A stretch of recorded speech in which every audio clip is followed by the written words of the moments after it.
فراز T V کے معزز دوستوں، میں ہوں فراز احمد اور آپ دیکھ رہے ہیں فراز ٹی وی۔ دوستوں، مصر دنیا کے قدیم ترین ممالک میں شامل کیا جاتا ہے۔ مصر کے شہر فرعون کی سرزمین کو جادوگر اور عجیب تہذیب کی وجہ سے شہرت ملی ہے، اور عام طور پر مصر کی پہچان اہرام مصر ہے۔ کیا آپ کو معلوم ہے یہ اہرام مصر کیوں بنایا گیا؟ پہاڑ سے مشابہت رکھنے والی اس عمارت کا اصل مقصد کیا تھا؟ اور اب تک دنیا میں کتنے اہرام دریافت ہو چکے ہیں؟ آج کی اس ویڈیو میں ہم اہرام مصر کے بارے میں آپ کو چند ایسے حقائق بتائیں گے جسے سن کر آپ بھی دنگ رہ جائیں گے، اور اسی لیے آج کی ویڈیو کو آخر تک لازمی دیکھیے گا۔ معزز خواتین و حضرات، مصر کی عمارتوں کی فن تعمیر کے حوالے سے سب سے پر اسرار اور متاثر کن چیزیں وہ ہیں اہرام مصر۔ دنیا کے 7 عجوبوں میں سے ایک اہرام مصر، جو فرعون کے مقابر کے طور پر بنائے گئے۔ ان مقبروں میں فرعون کی لاشیں حنوط کر کے رکھی جاتی تھی۔ یہ تہذیب 4000 سال تک قائم رہی، جو آپس میں بے حد سخت مذہبی ڈھانچے پر بنی۔ یہ ڈھانچہ نہ صرف حکمرانوں پر بلکہ عوام پر بھی مکمل لاگو ہوتا تھا۔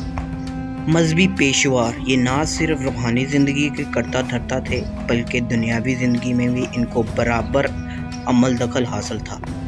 ان کا کام ایک قائم شدہ معاشرے کو محفوظ بنانا اور اس معاشرے کو جاری اور ساری رکھنے کا بندوبست سر انجام دینا۔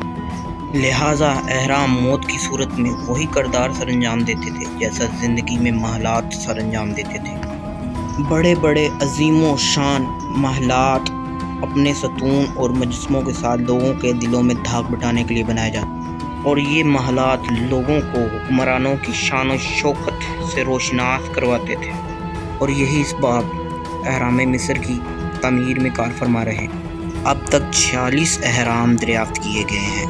اہل مصر اس بات پر یقین رکھتے تھے کہ خشک صحرا ہر چیز کو محفوظ رکھتا ہے۔ معزز دوستو، 2700 قبل مسیح میں پہلا حرم تعمیر کیا گیا، اور اس کے بعد اہرام شاہی خاندان کے مدفن کے طور پر مشہور ہو گیا۔ ان اہراموں کو پینٹنگز، مجسموں اور خزانوں اور قسم قسم کی نقش کاریوں سے موزن کیا جاتا تھا۔ سب سے بڑا اہرام مصر کے چوتھے شاہی خاندان خوفو نامی فرعون کے مقبرے کے طور پر بنایا گیا، اور اسے بنانے میں تقریباً 20 سال کا عرصہ لگا۔ حرم خوفو، جسے جیزہ کا عظیم حرم بھی کہا جاتا ہے، جیزہ کے 3 اہراموں میں سے یہ سب سے بڑا اور قدیم ہے۔ اس قدیم حرم مصر کا نام اسف خوفو تھا۔ اس سلسلے میں ایک کہانی بھی مشہور ہے کہ خوفو فرعون کی ایک ملکہ اسے بہت پیاری تھی۔ اس ملکہ کی ہر خواہش، ہر حکم، چاہے جتنا بھی ناممکن ہو، منہ سے نکلتا ہی پورا کر دیا جاتا تھا۔ ایک دن فرعون اپنی ملکہ کے پاس آیا تو وہ بہت اداس چہرہ بنائے بیٹھی تھی۔ فرعون نے جب ملکہ سے اداسی کا سبب پوچھا تو وہ رونے لگی۔ خوفو اپنی حسین و جمیل ملکہ کی آنکھ میں آنسو دیکھ کر تڑپ اٹھا اور پوچھا، ایسی کیا بات ہے جس نے تجھے رلا دیا؟